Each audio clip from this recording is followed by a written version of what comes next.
الدجاج ديالكم اذا طيبتوه بهاد لا ميثود راح يجيكم مقلف بنين، ما يجيكمش ناشف، وميم لا بوم دو تيغ ديالكم تجيكم فوندونت.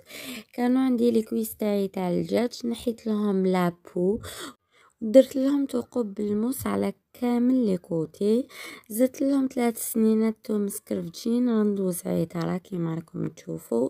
توابل نكتبهم لكم في اول كومنتير.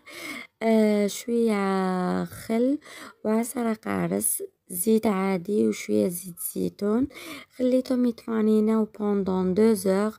ابخي نحيتهم ورحت شويتهم في المقله ديالي هذه تاع الخطوط، جوست قسم يديروا لي هذوك اللي تخي شابين. في المول ديالي تاع الفوق رحت دهنته بشويه زبده ولا مارغرين، درت فيه الشرائح تاع البصل ديالي. اونتر طون كنت نشوي تاع في الدجاج ديالي، ورحت فوق البصل درت شرائح تاعي تاع الطوماطيش.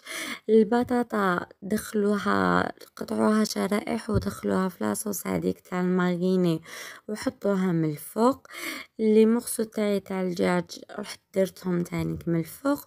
وهذيك لاصوص تاع الماريني رحت زدت لها كاس مسخون ولا كاس ونص. ديروه ديريكتومون فوق الخضره ديالكم، ما ديروهش فوق الدجاج. ديروا له بابي كويسون، ابخي بابي الومنيوم، ودخلوه يطيب في الفوغ ديالكم حتى يطيب لكم بيان ويطيبوا كامل لي ليغوم ديالكم.